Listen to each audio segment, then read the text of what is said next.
welcome or welcome back to my channel. Today I'm going to be doing this design that I saw and absolutely loved. I just wasn't quite sure if I wanted to do it on my nails or on press-ons, so I just decided to do some press-ons. I'm going to be using Madam Glam colors. These are the two colors that I'm going to be using from them. I do have a discount code with Madam Glam as well as Sundara nails. If you just check the description box, everything is listed down there, and do not forget to use a discount code because who doesn't like to save money? So always check the description box of the videos. All my discount codes are always down there as well as all the products that I used. All right, so getting into what we're doing today, we're going to make a press-on set. I'm going to be using Madam Glam gel base and gel top for the two colored nails, and then for the black nails I'm going to be stamping. So Outshine is my go-to for stamping on top of nails because I like to go ahead and get started with the stamping, but I like to make sure that my nails are protected first so that in case I mess up I can wipe them off with acetone. Here is the nail of the month that I'm going to be trying. This belongs to a new group that I'm a part of, and I'm helping out with some videos.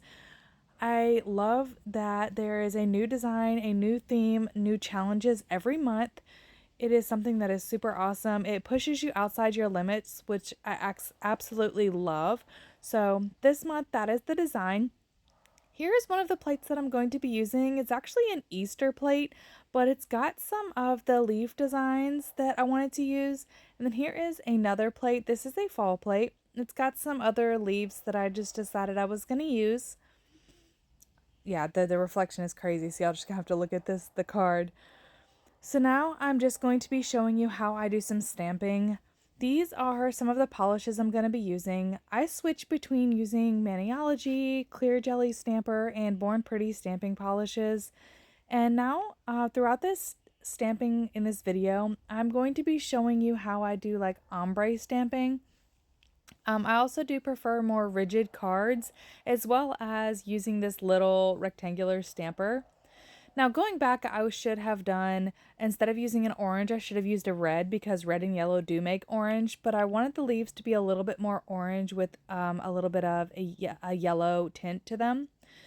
So I decided to use orange and yellow, but going back, I would have used red. So what I'm doing is I am going to be taking this image and I'm going to be stamping it onto this nail. Now with this nail being black, you're going to see how translucent the image looks. So when it looks like that, what I like to do with certain images is I like to just go back and I like to double stamp. So I'll stamp the exact same image with the exact same colors right on top of it to make it pop just a little bit more. And you'll see how it pops at the end. When I'm doing a matte top coat, I don't want it to pop. I don't need it to pop too much because the matte is going to dull it anyway, but I do want the color to be opaque. So I'm going to go back in. First, I'm going to clean off my stamper. And I like to use just your traditional lint roller to clean my stamper. And I just roll my stamper on there and it gets everything off. It's like a sticky pad or scotch tape that other people use, but that's just what I like to use because they're super cheap. I get them from the dollar store. Now, when I'm ombreing my colors, I just put a dot or two in random places and then I just scrape a couple of times in the direction of the way that I want the ombre to fall. That one I had scraped too many times. Now you don't want to scrape more than like once or twice. Scraping more will make the polish just kind of fade off and you can get holes in your stamps and you're wondering why you can't get a good pickup. You're either scraping too hard or too many times or not quite at the right angle. Like with that one, I only scraped one time and look at how beautiful that pickup is. It keeps a lot of the color in there and it will lay perfectly over top and make it opaque even over black. Like I'm using super light colors and you can see how opaque they are even laid over black polish. So now I'm going to go in with my outline, which is going to be in black, and it's just going to bring this whole leaf together. Now outlining, whether it be hand painting or stamping, outlining is my favorite part because I feel like it just brings the entire design together. I love watching outlining. I like doing it myself, but the outlining is like my favorite part. I will never not love outlining. Just look at how that brought it together. Now, we finished the one leaf, and this nail had 3 leaves, and I just wanted to make it as close to that original picture that I showed you as possible, just because I thought it was really cute. Sorry, I had to yawn real quick, and I didn't want y'all to hear that, but I take the same method, and I'm gonna do that 2 more times for this nail. But for the other ones, I ended up actually getting really good pickups on the first time. So I was able to just do it the once and get a dark enough coverage because they were smaller leaves, if that makes sense. The bigger images sometimes can get less opaque, but especially stamping over black. I mean, I had never stamped over black, so that's another reason I did it on press-ons. Sometimes I like a design, but I'm not confident in my skills or the technique that I'm going to use. So I've been deciding to just go do it anyway, but do it on either tips or press-ons so I can still potentially wear them. But some of the designs that I'm going to be showing you guys are just going to be on nail tips themselves. I do have a lot of techniques and stuff that I want to show and a lot of information that I want to share with you guys, but I'm just going to be real. I don't have enough hands, time, or anything to show y'all everything on my nails and do a live video or a full video on my own nails for everything that I want to do, especially for my 25, well, I shouldn't call it 25 days of Christmas because I've decided to move the date back a little bit. I'm just going to be calling it my winter Christmas or something. I haven't decided on a catchy, fun name, but it's going to be a Christmas series of just Christmas or winter themed nails. Um, I want to show y'all so much stuff, and I want to have one video a day from Black Friday all the way up through Christmas. I may even do a separate 12 days of Christmas on the actual 12 days of Christmas series. So in order to be able to do that for y'all and show y'all all these fun designs, I am going to be doing some of them on press-ons like this or just on stands, and I never put them on my nails. Just to show y'all lots of fun, different techniques. I love playing with nail art, and I really am enjoying playing and expanding my channel on doing stuff that I truly love. So I really hope that's something y'all stick around for. I also hope that's something that y'all understand. I just have a lot of information and a lot of things I want to try, and I just can't make it all of them in a month for winter. I just can't. So I'm going to do them on press-ons, I'm going to do them on nail tips, and I hope that y'all understand and enjoy them. So now back to what we are doing. As y'all watch me just stamp, in between with this little cotton ball, I am cleaning off with acetone. Now it's got a little bit grungy, so I just grabbed another cotton ball and I put more acetone on it, and I just clean the plate. It looks like it's not really clean, so I was like having a hard time with it not looking clean, so I just wanted to let y'all know that it is clean. It just looks smudged from here just because that's just what acetone does. When I'm done with my plates, I clean them with acetone and then I go back and wipe them off with alcohol as well, just because I like them to be really clean before I put them away. Now we are just going to be doing the same thing on the other nail. I just picked up the other plate, and I wanted to show y'all, if you scrape too many times, this is what I was saying can happen. You don't quite pick up the entire image, because I scraped 3 times and it was just too much and I scraped too much of the color off. So just clean off your stamper, wipe off your plate, and then go back in and you can do the design again. I still kept with the same colors that I was doing, and I just went in and did it again. Like, here's what I was saying. It got a little bit to be too much, and I was like, oh my gosh, they're going to think my plate's so dirty. So I just went and I got a ton of acetone, and I just wiped the plate really clean, and I just blow dry it. As you can see, it just dried.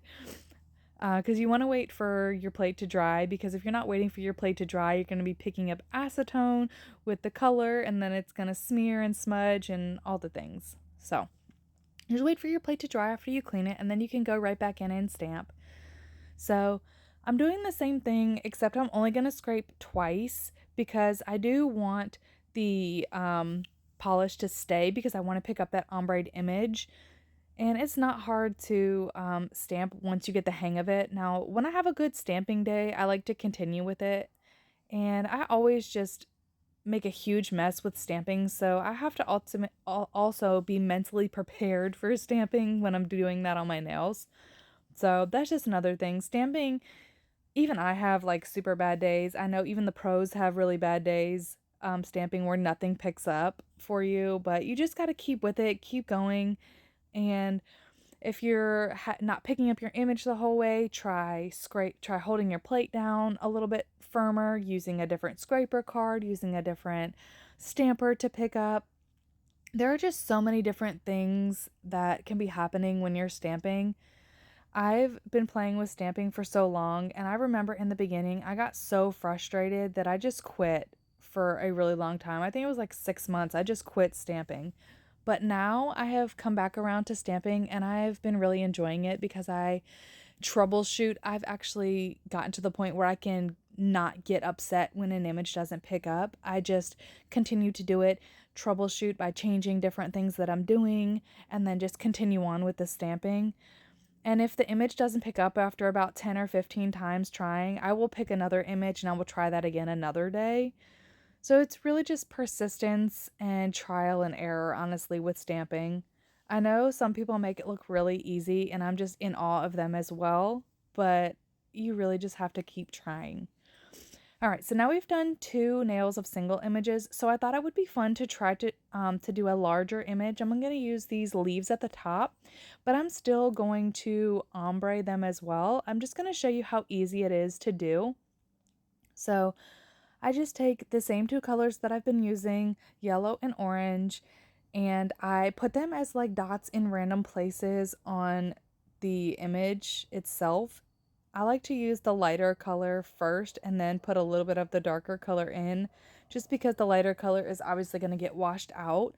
So I put the yellow down, and then I decided to use the orange and just fill in the spots.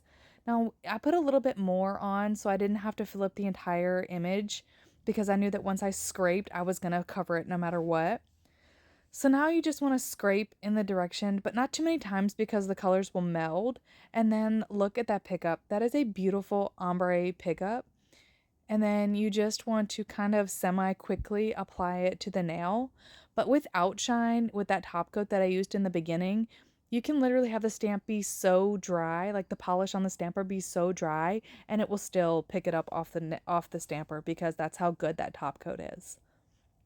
So I liked that design, so now it's time. I liked that it was fine for me that it was a little bit translucent, because I liked that it looked a little bit more folly, gave it like a brown tint.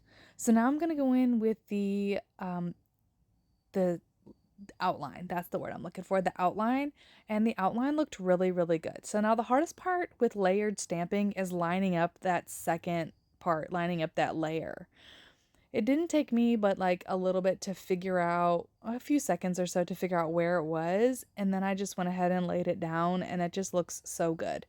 Now with layered stamping, you don't have to be super exact, because I mean sometimes the designs look really good when they're not. Like the leaves I wasn't really worried about. But that one leaf on the side, I didn't quite get all of the line, but I was like, you know what? Forget it. It'll be okay. So here's what it is looking like with just the stamping going on. Now, I went ahead and you did base coat and top coat on the nails. So actually I just did the base coat, and I'm going to use a matte top coat because I do want to velvet matte them. Now, when you use a matte top coat, sometimes it can look a little bit weird, but once you wipe them with alcohol, look at how gorgeous that is. Matte top coat, I love wiping it with alcohol at the end because the reveal is just so pretty. And this is probably my favorite matte top coat that I've used. I love this Madam Glam Velvet Matte top coat.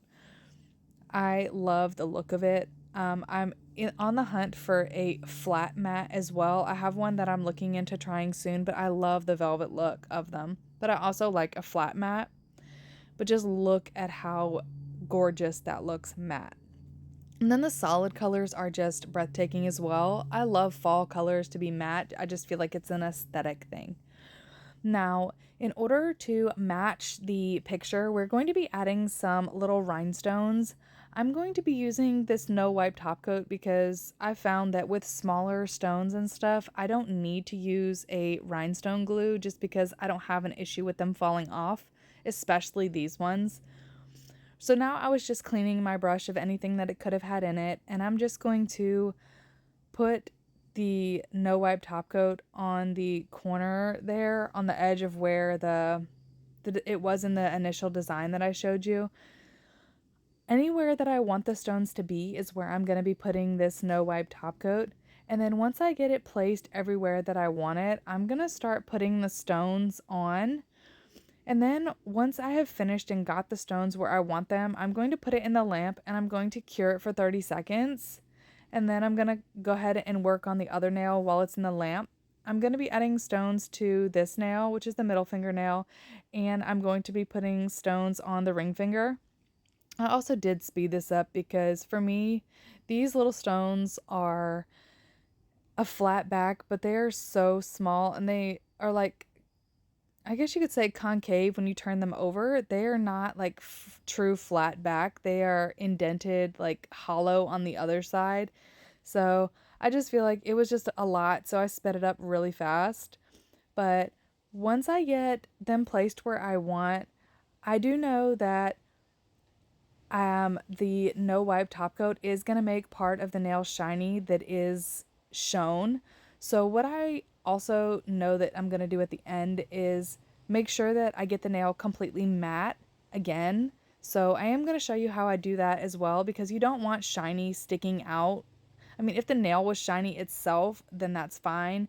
But the nail itself is matte, and I don't want like a little section where is like the focal point with the gems or rhinestones to be glossy. That would be so weird. It would not fit the aesthetic, especially on this nail. So on this nail, I decided instead of doing the negative space area from the beginning that I was just going to make the nail all black. I am not a fan of like negative space nails. I don't really do French tip nails. I don't really like the negative space aspect to do like a French tip. I like to do either a color there or something. I just don't really, I don't know, it's not really my thing. I don't find it to be looking good on me. I don't find it to be flattering on me, and I just choose to not do that. So I just decided to make the area black instead. So I'm going to go ahead and I'm going to show you how I do some of the placement on here. And then I am going to skip to the end of me finishing up the look and putting it in the lamp and curing it. I just used different sizes, whatever I thought would look nice. I mean, you can do whatever you want. There are no rules as far as nail art goes on your nails. I mean, they're your nails and you're going to wear them. I mean, if you're doing it on clients and they want something, I mean, obviously you have to kind of listen to what they want, but there are no rules to nail art. It's pretty much you make up your own rules. So here is everything finished. And now I'm going to show you how to make the little area matte. So what you're going to want to do is you're going to want to take your matte top coat and you're going to want to put your matte top coat on your palette, and you're going to want to grab a liner brush to be able to get close up to those gems. I don't know why I keep calling them gems. They're not gems. They're like rhinestones, but I keep wanting them to be. So I guess I'll have to do a gem mani coming up soon. But I have this cool little palette right here that tells me which one is top coat and which one is matte top coat, so which one's glossy and matte. You're also going to want to clean out your brush that you were using for the shiny top coat because you want it to be all matte. And then what you're going to do is you're going to take the matte top coat and you're going to go right up against the other, where the other top coat is. And you're also going to want to, because you're using the liner brush just to get up close so that you don't get the matte onto the little rhinestones. But you're going to want to also fill in the area, because if I just left it like this, it would show that there's like a hump where the end of that layer is per se, and you want it to look flush. So what you're going to want to do is fill in that entire center area with matte top coat after you have filled in like right around the rhinestones. And then you can use the little liner brush to do that, or if you feel confident in your big brush, you can do that as well. But I just wanted to start by just filling in up against the rhinestones with the matte top coat, and then I do go and finish it with my brush and matte the rest of the nail. So this is a super simple design. I thought it was really pretty and it turned out better than I thought it would. Here is what it looks like at the end. I really hope y'all did enjoy this mini tutorial and appreciated that I did show the way to do it. But even though it was on press-ons, here is what they look like. I hope y'all have a wonderful rest of your day, and I will catch y'all in the next video.